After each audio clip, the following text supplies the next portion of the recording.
실화를 바탕으로 각색된 이야기입니다. 채널 구독과 좋아요는 다음 이야기를 만드는 큰 힘이 됩니다. 그날도 평범한 아침이었어요. 남편이 애 등원시키겠다고 하길래 전 그냥 침대에 누워 있었죠. 시간은 8시 20분쯤 늦을까봐 몸을 일으켰어요. 근데 남편이 갑자기 짜증을 내더라고요. 왜 이러나? 내가 시킨다고 했잖아. 저는 그냥 이제 8시 20분이야.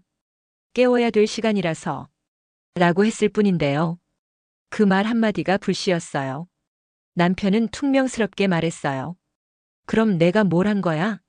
나 믿지도 않냐? 그 말투에 순간 서운했죠. 제가 뭘 그렇게 잘못했나 싶었어요. 그래서 그냥 말없이 애 옷을 챙겼는데 그게 또 마음에 안 들었나 봐요. 그 표정 뭐야?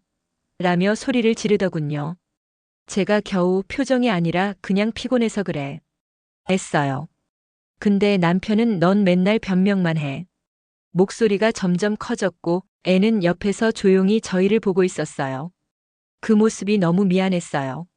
서로 짜증이 쌓이다가 결국 폭발했어요. 내가 언제 뭐라 그랬냐고. 너가 먼저 짜증냈잖아. 저도 소리쳤어요. 그랬더니 남편이 벽을 주먹으로 치더군요. 쿵 소리에 심장이 덜컥 내려앉았죠. 그때까진 진짜 설마 나한테 손대겠어? 그렇게 생각했어요. 하지만 다음 순간 남편이 제 팔을 세게 잡더니 벽 쪽으로 밀쳤어요. 순간 머리가 멍했어요. 왜 이러냐고. 제 목소리가 떨렸죠. 내가 먼저 소리 질렀잖아. 남편의 눈은 완전히 뒤집혀 있었어요. 그때 저는 배를 감싸쥐었어요. 아직 세상 밖으로 나오지도 않은 둘째가 있었거든요. 그 순간 공포가 온몸을 덮었어요. 전 휴대폰을 들고 112를 눌렀어요. 이 사람 나 때렸어요. 하지만 신고 버튼을 누르진 못했어요. 통화 연결음이 울리는 동안에도 남편은 여전히 소리치고 있었죠. 결국 경찰이 왔어요. 그제야 모든 게 현실이 됐어요. 현관 초인종이 울리고 경찰입니다 하는 소리가 들렸어요. 순간 다리가 풀려서 문고리를 더 세게 쥐었죠. 문을 열자 파란 조끼 입은 경찰 2명이 들어왔어요. 박서진 경장이고 이도윤 순경입니다. 각각 따로 이야기하겠습니다. 남편은 소파에 앉아 한숨을 쉬며 큰일 아니에요. 그냥 오해예요. 하고 변명했어요. 경찰이 제 얼굴을 보고는 말했죠. 부인, 안쪽 방에서 잠깐 이야기하시죠. 아이를 신발장 옆에서 웅크리고 있던 모습이 아직도 눈에 선해요. 방 안으로 들어가자 경장이 물었어요. 몸 어디 다치셨어요? 팔을 밀쳤어요. 배는 안 맞았는데 너무 무서웠어요. 목소리가 떨리자 경찰이 물컵을 건네주며 조용히 묻더군요. 임신 중이세요? 네, 아직 초기예요. 거실에서는 남편이 큰 소리로 뭐라 떠들고 있었어요. 제가 때린 게 아니라 손을 잡아당긴 거죠. 그때 옆집 최 여사님이 문틈으로 얼굴을 내밀고 말했어요. 난 쿵 소리 들었어. 남편이 서둘러 문을 닫았고 경찰은 저에게 조용히 설명했어요. 현행 신고는 접수 가능하고 임시분리나 접근 금지도 조치할 수 있습니다. 그 말들이 머리 위에서 둥둥 떠다니는 것 같았어요. 저는 겨우 말했죠. 일단 사실대로만 기록해 주세요. 남편의 전화가 계속 울리고 저는 속삭였어요. 그만해요. 경찰 오셨잖아요. 경찰이 단호하게 말했어요. 지금은 안전이 최우선입니다. 그 말이 유일하게 현실 같았어요. 거실로 나오니 분위기가 얼음 같았어요. 남편은 팔짱을 낀 채 제가 먼저 욕한 건 아닙니다. 라며 고개를 들었죠. 욕도 했고 벽도 쳤어요. 라고 말하자 남편이 눈을 치켜 올렸어요. 그건 화가 나서 벽을 친 거지 사람을 친 건 아니잖아. 이도윤 순경이 차분히 말했죠. 벽을 치는 것도 위협입니다. 남편은 피식 웃으며 별것도 아닌 거리라고 중얼거렸어요. 저는 손등에 남은 붉은 자국을 보여주며 말했어요.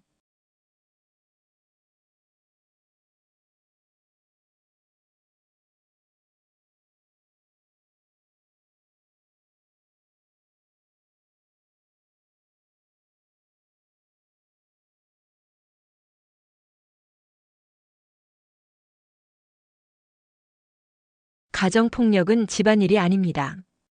남편의 표정이 잠시 흔들렸고 저는 아이를 안았어요. 그 작은 체온이 나를 붙잡아주는 유일한 끈 같았어요. 그리고 경찰이 물었어요. 접수하시겠습니까? 그 한마디가 머릿속에서 계속 울렸어요. 접수.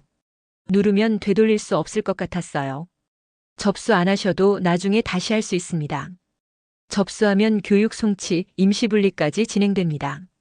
남편이 기다렸다는 듯 말했죠. 교육받으면 되는 거잖아요. 그럼 끝이지. 저는 눈을 감았어요. 끝일까 시작일까. 배가 살짝 뭉쳐서 천천히 숨을 들이마셨어요. 저 병원 먼저 가도 될까요? 진단서가 도움이 됩니다. 남편이 작게 혀를 찼어요. 쉬워하지 마. 그 말에 손이 덜덜 떨렸어요. 지금도 그렇게 말하네. 경찰은 지금 결정 못해도 괜찮아요. 안전이 먼저예요. 그 말에 겨우 숨을 고를 수 있었어요. 남편은 현관으로 향하며 말했어요. 잠깐 나갔다 올게. 신발을 신는 등 뒤가 낯설게 느껴졌어요. 연락하지 마. 내가 해놓고. 문이 닫히자 집이 낯설 정도로 조용해졌어요. 아이를 안고 속삭였죠. 엄마 괜찮아. 손은 계속 떨렸어요. 병원 응급실엔 낯선 소독약 냄새가 났어요. 임신 초기, 복부 충격 없음, 공포 반응. 의사는 초음파를 하며 말했어요. 아기는 괜찮습니다. 스트레스가 문제예요. 그 한마디에 눈물이 났어요. 의사가 조용히 물었어요. 집에서 다툼이 있었나요? 고개만 끄덕였어요. 정서적 폭력도 폭력이에요. 산모가 안전해야 아기도 안전합니다. 상담 안내지를 건네며 필요하면 언제든 연락하세요. 라고 했어요. 손에 쥔 종이가 생명줄처럼 느껴졌어요. 그때 남편한테서 메시지가 왔어요. 나야. 미안. 내가 먼저 소리 질러서 우리 그냥 말로 풀자. 답하지 않았어요. 또 왔어요. 경찰이랑 오해 풀었지? 나도 흥분했어. 다시는 안 그럴게. 의사가 제 표정을 보고 물었어요. 그 말 수십 번은 들으셨죠? 고개를 천천히 끄덕였어요. 이젠 경계선을 세우세요. 오늘부터. 경계선이라는 단어가 귓속에 오래 맴돌았어요. 검사 결과는 이상 없음. 다행이라는 안도감과 다시 돌아가야 한다는 두려움이 동시에 올라왔죠. 퇴원 수속 중에 또 메시지가 왔어요. 집 치워놨어. 저녁 먹고 얘기하자. 그 말이 칼날처럼 느껴졌어요. 오늘 밤 다시는 돌아가지 말아야겠다고 생각했어요. 집에 도착하자마자 엄마에게 전화를 걸었어요. 엄마, 나 오늘 경찰 불렀어. 잠시 정적, 그리고 엄마의 목소리. 어디야? 다친 데는 없어? 아기는 괜찮대. 근데 너무 무서웠어. 오늘은 우리 집으로 와. 잠깐 정리만 하고. 정리? 너는 너부터 챙겨. 정리는 나중이야. 그때 시어머니에게 전화가 왔어요. 얘 무슨 일이라던데? 우리 아들은 그런 애 아니야. 오늘 저를 밀쳤어요. 부부가 살다 보면 그럴 수도 있지. 저 임신했어요. 아시잖아요. 그래서 더 예민해졌겠지. 서로 참고. 저는 오늘 참고하지 않아요. 시어머니의 한숨이 들렸고 경찰 부르는 건 오버야. 그건 제가 판단할 문제예요.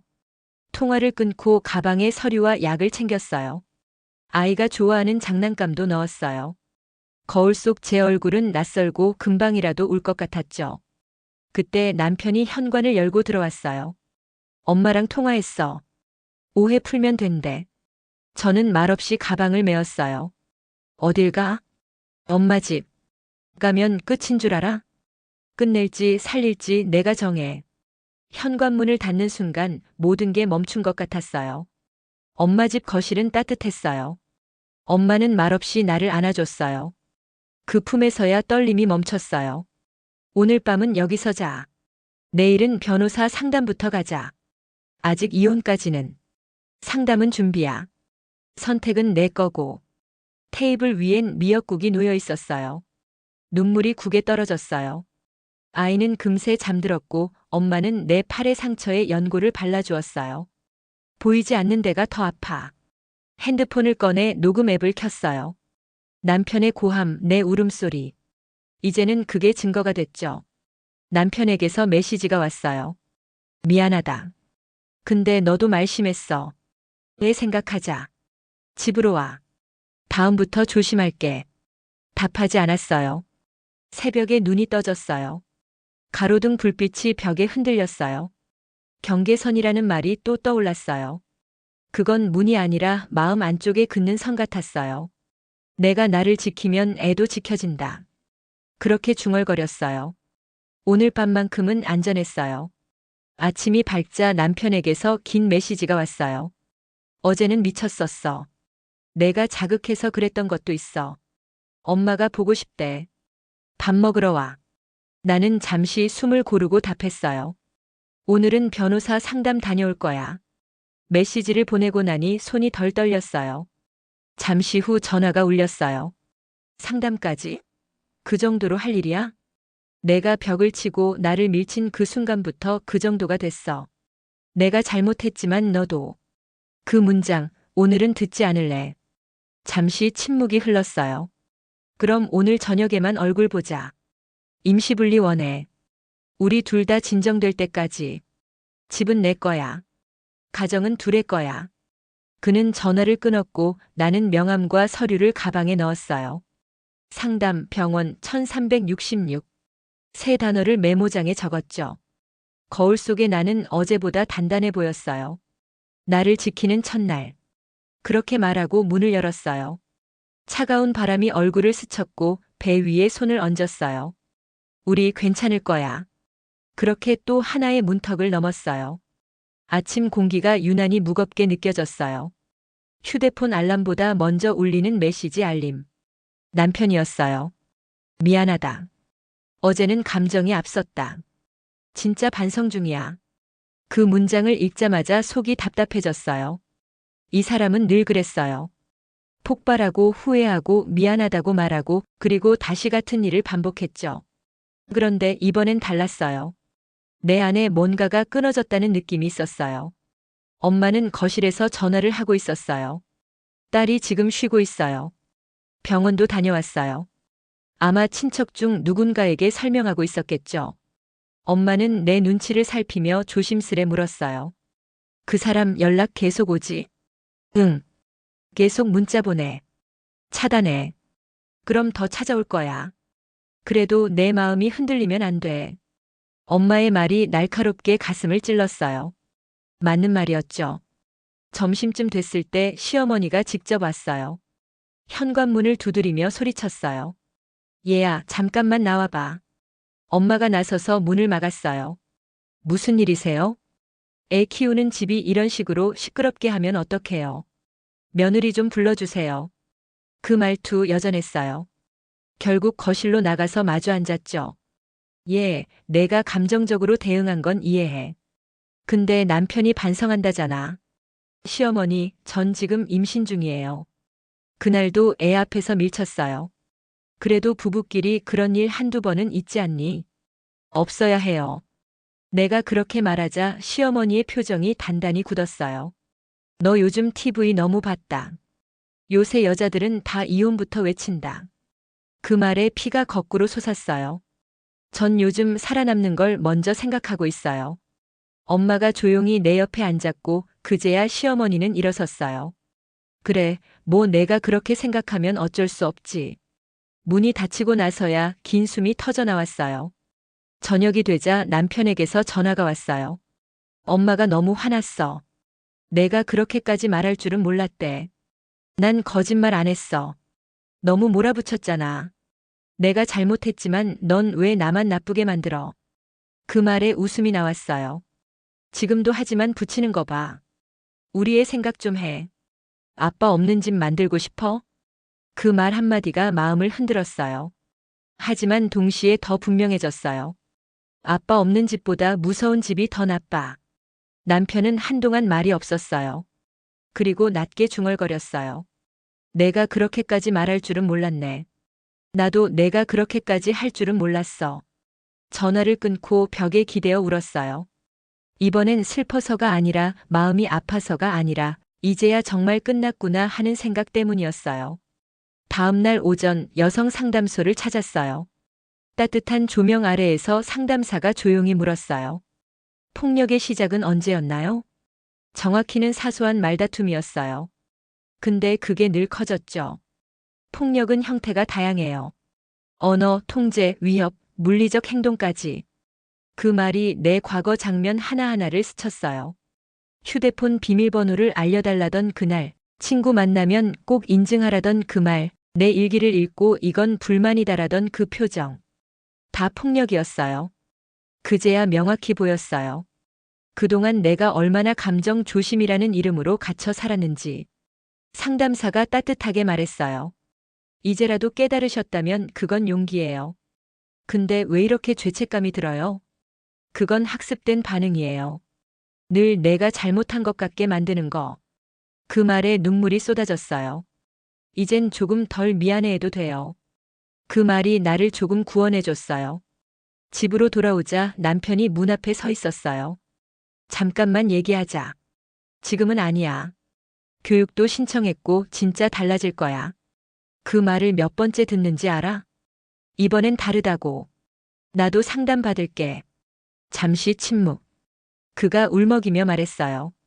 그날 너랑 아이가 나를 두려워하던 눈빛이 계속 생각나. 그 말에 순간 흔들렸어요. 하지만 바로 뒤에 이어진 말이 모든 걸 무너뜨렸어요. 그래도 내가 신고까지 할 줄은 몰랐어. 결국 그는 아직도 본질을 모르고 있었어요. 그건 반성도 사랑도 아니었어요. 그냥 자기 합리화였어요. 문을 닫으며 속삭였어요. 난 더 이상 내가 무서워지기 싫어. 그 문틈으로 그의 한숨이 새어나왔어요. 그날 밤 창문 너머로 달빛이 들어왔어요. 아기는 조용했고 내 마음도 잠시 고요했어요.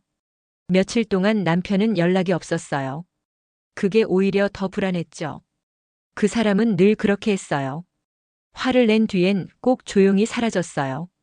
그러고 나면 다시 문 앞에 나타나 이제 괜찮아졌지? 하던 사람이었죠. 그 패턴이 이제 너무 선명하게 보여서 내 마음이 더 차가워졌어요. 그날 오후 회사 동료한테 연락이 왔어요.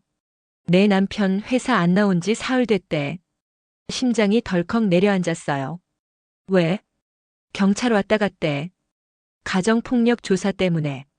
순간 숨이 막혔어요. 그가 이 일을 이렇게까지 키울 줄은 몰랐겠지. 하지만 그건 내가 선택한 게 아니었어요. 그가 만든 결과였죠. 저녁에 엄마가 밥상을 차리며 말했어요. 이제 내 이름으로 된 통장부터 만들어. 생활비는 내가 조금 도와줄게. 엄마, 나 돈 거의 없어. 그러니까 시작하는 거야. 다시. 그 말에 눈물이 났어요. 엄마는 밥을 퍼주며 조용히 말했어요. 아기는 돈보다 마음이 더 중요해. 그 말이 그날 하루를 버티게 했어요. 다음 날 변호사 상담을 받으러 갔어요. 사무실 벽엔 가정폭력 피해자의 권리라는 안내문이 붙어 있었죠. 변호사가 말했어요. 현재 신고는 접수만 되어 있고 아직 송치 전 단계예요. 그럼 어떻게 해야 하나요? 선생님이 원하신다면 정식 고소로 전환 가능합니다. 그럼 그 사람이 처벌받나요? 네. 다만 원하신다면 접근 금지, 분리, 상담 조건부 조정도 가능합니다. 그 단어들이 너무 낯설었어요. 접근 금지, 조정, 고소. 마치 내 인생이 법률 용어 속으로 들어간 기분이었죠. 변호사가 물었어요. 남편이 연락하나요?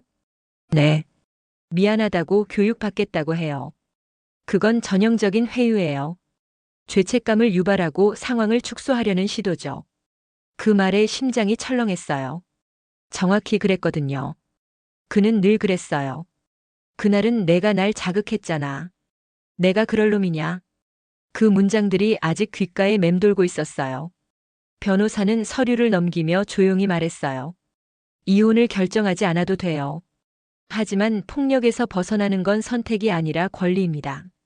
그 말이 유난히 단단하게 박혔어요. 집에 돌아오니 엄마가 신문을 보고 있었어요.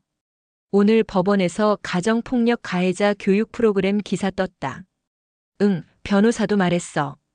교육이 변하게 만들 순 없지만 기록은 남는다더라. 그 말이 현실적으로 들렸어요. 무섭기도 했지만 이제 도망치고 싶지 않았어요. 밤이 되자 남편에게서 또 메시지가 왔어요. 회사 잘렸어. 다 내 탓이야. 순간 손끝이 차가워졌어요. 내 탓이 아니야. 내가 만든 결과야. 그렇게 답장을 보냈어요. 그리고 차단 버튼을 눌렀어요. 손가락이 떨렸지만 그 떨림이 해방처럼 느껴졌어요. 그날 밤 아기는 뱃속에서 천천히 움직였어요. 작은 생명이 나에게 속삭이는 것 같았어요. 괜찮아. 잘하고 있어. 그 목소리가 실제로 들리는 것처럼 느껴졌어요. 그때 처음으로 내가 엄마구나 하는 실감이 났어요. 다음 날 아침 여성 상담소에서 전화가 왔어요. 법률 지원과 임시 보호 신청이 가능해요. 당분간 다른 지역 쉼터로 이동할 수 있습니다. 엄마랑 같이 살고 있어서 괜찮아요. 그래도 신청만 해두세요. 상황은 언제든 변하니까요. 그 말이 조금 무서웠어요. 상황은 언제든 변한다. 그건 경고 같으면서도 동시에 용기였어요. 엄마는 그런 나를 보며 말했어요. 이제 내 인생은 내가 선택하는 거야. 그래, 나 진짜 나로 살고 싶어. 그 말을 입 밖으로 내는 순간 내 안에서 오래 잠들어 있던 사람이 눈을 떴어요. 늘 누군가의 아내, 누군가의 딸, 누군가의 엄마로만 살던 나. 그게 아니라 그냥 나로. 밤이 깊어가고 바람이 창문을 두드렸어요. 이제 무섭지 않았어요.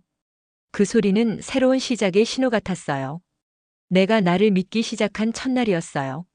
며칠이 지나도 남편의 연락은 끊이지 않았어요. 그런데 이번엔 그가 아니라 낯선 사람들에게서 연락이 오기 시작했어요. 그쪽이 그 사건 여자죠? 진짜 남편이 때렸어요? 기사처럼? 순간 손이 얼어붙었어요. 기사라니. 급히 검색창에 이름을 쳤어요.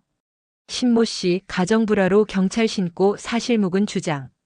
짧은 기사였지만 그 안에는 내가 완전히 다른 사람으로 묘사되어 있었어요. 임신한 아내가 남편을 자극해 다툼이 커졌다. 한 줄. 그 한 줄이 나를 완전히 찢어놨어요. 댓글엔 낯선 이름들이 달렸어요. 요즘 여자들은 참 무섭다. 애 아빠를 경찰에 신고하냐?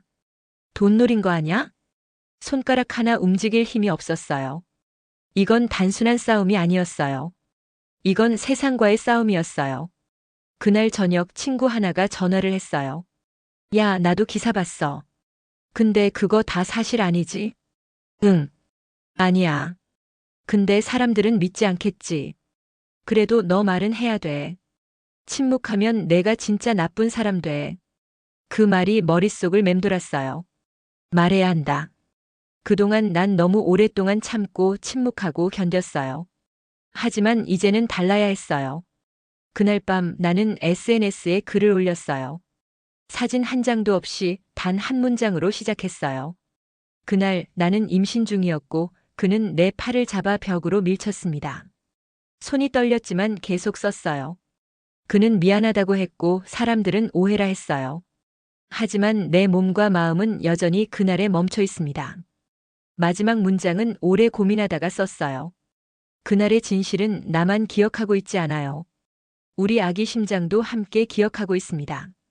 올리고 나자 수십 개의 메시지가 쏟아졌어요. 용기 내줘서 고마워요. 나도 비슷한 경험 있어요. 당신은 잘못한 게 없어요. 그리고 반대쪽에서도 욕이 쏟아졌어요. 이런 글로 심퍼시 얻는 거냐? 남자 인생 망치네. 그 모든 댓글을 읽다가 문득 깨달았어요. 세상은 언제나 편을 나눈다는 걸. 하지만 나는 더 이상 그 편에 속하고 싶지 않았어요. 나는 그냥 나로 진실로 남고 싶었어요. 다음 날 남편에게서 메시지가 왔어요. 지금 뭐 하는 거야? 이게 복수야? 내가 기사 내렸는데 내가 이런 글을 써? 너 때문에 다 끝났어. 그 말이 오히려 시원하게 느껴졌어요. 그래, 이제 진짜 끝났구나. 그의 체면, 명예, 사회적 위치보다 내 삶이 훨씬 소중하다는 걸 이제야 알았어요. 며칠 후 한 여성 기자에게서 연락이 왔어요. 당신 글 봤어요. 인터뷰 가능할까요? 처음엔 망설였어요. 저 아직 법적 절차 중이라서요. 익명으로 진행해요. 같은 일을 겪은 여성들이 많아요. 그 말에 마음이 흔들렸어요. 누군가의 이야기가 될 수 있다면, 누군가가 내 이야기를 통해 용기를 낼 수 있다면 그건 의미 있는 일이 아닐까. 그래서 인터뷰를 허락했어요. 며칠 뒤 기사 하나가 올라왔어요. 제목은 이랬어요. 참아야 했다는 말이 가장 큰 폭력이었다. 기사는 내 얼굴 없이 내 목소리로 세상에 나갔어요. 그리고 놀랍게도 이번엔 세상이 조금 달라졌어요. 응원의 댓글이 달리고 비슷한 일을 겪은 사람들의 메일이 왔어요. 당신 덕분에 신고했어요. 나도 이제 참지 않기로 했어요. 그 말들이 내 심장을 다시 뛰게 했어요. 하지만 그 와중에도 남편은 또 다른 글을 올렸어요.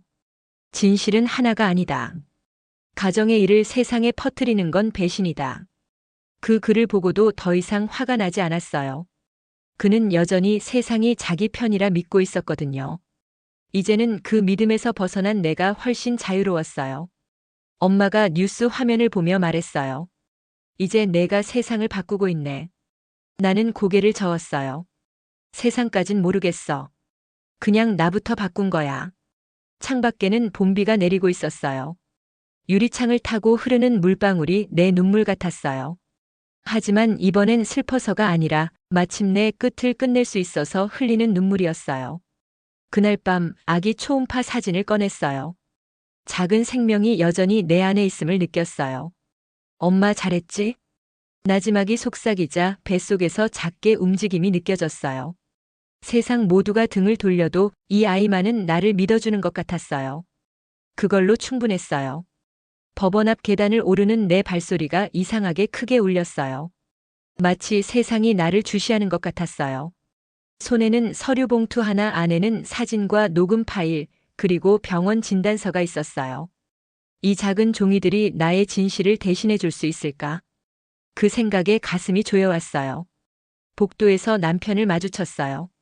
정장을 입고 있었지만 눈빛은 예전 그대로였어요. 그렇게까지 해야 돼? 그 한마디에 심장이 철렁했어요.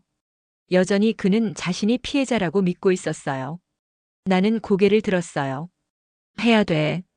이번엔 나를 위해서. 그는 짧게 비웃었어요. 진짜 변했네. 응. 이제야 나로 돌아왔어. 그 말이 내 입에서 자연스럽게 흘러나왔어요. 재판정 문이 열리고 방 안 공기가 싸늘했어요. 판사가 이름을 부르고 서류를 넘겼어요. 피해자 진술 먼저 듣겠습니다. 숨을 고르고 마이크 앞에 섰어요. 손이 떨렸지만 입은 단단했어요. 그날 아침 남편이 벽을 쳤습니다. 아이 앞에서 저를 밀쳤고 저는 공포로 신고했습니다. 목소리가 흔들리지 않게 애썼어요. 판사가 물었어요. 당시 피고의 폭언이나 위협이 있었습니까? 네. 넌 맨날 변명만 해, 쇼하지 마 같은 말이 반복됐습니다. 그 순간 남편이 자리에서 벌떡 일어났어요. 그건 싸움이었지. 서로 감정이 있었잖아요. 법정 안이 술렁였어요. 판사가 단호하게 말했어요. 자리에 앉으세요. 그 한마디로 모든 소리가 멈췄어요. 변호사가 내 대신 녹음을 재생했어요. 그만해, 경찰 오셨잖아. 내가 먼저 짜증냈잖아. 배 만지지 마. 그만하라고. 내 울음소리와 남편의 고함이 섞여 있었어요. 법정의 공기가 묵직해졌어요. 그 소리를 들으며 나는 배를 감싸 쥐었어요. 그때의 공포가 다시 밀려왔지만 이번엔 이길 수 있을 것 같았어요. 변호사가 조용히 물었어요. 피해자는 현재 어떤 상태입니까? 아기는 무사합니다. 하지만 저는 여전히 밤마다 깹니다. 그 말이 입 밖으로 나오는 순간 눈물이 터졌어요. 판사가 잠시 침묵하더니 조용히 고개를 끄덕였어요. 그리고 기록에 메모를 남겼어요. 그 작은 움직임이 이상하게 위로가 됐어요. 남편 측 변호사가 일어나 반박했어요. 피고는 순간적인 감정 폭발이었고 상습적 폭력은 없었습니다. 판사가 내게 물었어요. 그 후에도 연락이 있었습니까? 네. 반성 문자도 있었지만 동시에 저를 비난하는 메시지도 있었습니다. 그 내용을 제출하시죠. 나는 손에서 폰을 꺼내며 말했다. 이 안에 다 있습니다. 그때 남편이 낮게 중얼거렸어요. 끝까지 나를 망치겠다는 거네. 그 말이 너무 익숙해서 슬펐어요. 늘 그는 자신이 피해자였죠. 하지만 오늘만큼은 아니었어요. 변호사가 마지막 진술을 마쳤고 판사가 서류를 정리했어요. 양측의 진술을 토대로 접근 금지 명령을 검토하겠습니다. 그 말 한마디가 세상을 밝게 비췄어요. 누군가가 내 편에 서 있다는 느낌. 그건 정말 오랜만이었어요. 법정을 나오자 복도에 기자들이 서 있었어요. 카메라가 내 얼굴을 비췄지만 고개를 숙이지 않았어요. 한 기자가 물었어요. 하고 싶은 말 있으세요? 잠시 생각하다가 조용히 말했어요. 이건 복수가 아니라 생존이에요. 그 말이 기사 제목이 될 줄은 몰랐어요. 하지만 그 문장이 내 마음 그대로였어요. 그날 밤 판결 전까지 시간이 남아서 공원 벤치에 앉았어요. 바람이 시원했어요. 휴대폰 화면에 아기 심장 박동 영상이 떠 있었어요. 그 조그만 소리가 나를 계속 살아있게 만들었어요. 엄마, 이제 진짜 끝났어.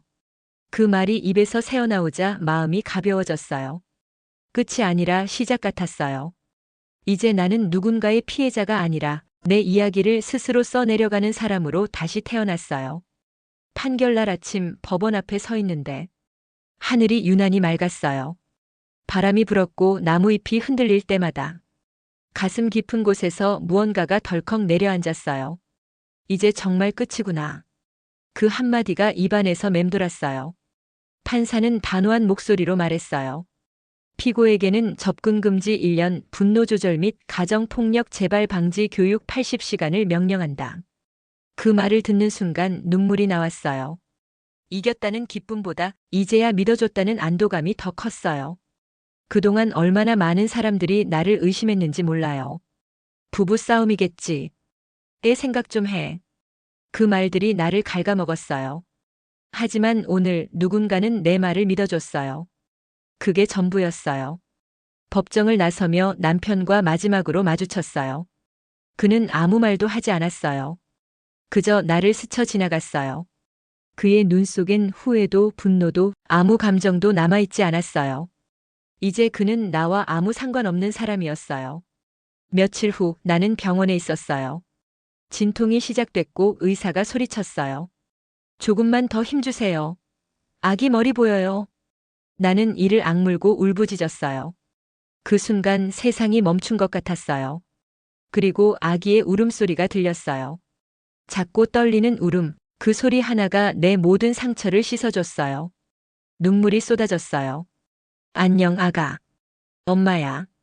손바닥만 한 아이가 내 품에 안겼어요. 따뜻했고 생명이었어요. 아기 얼굴을 바라보는데 내 지난 날들이 스쳐갔어요. 주먹, 벽, 경찰, 재판, 눈물, 밤의 공포. 그리고 지금 이 작고 맑은 눈동자.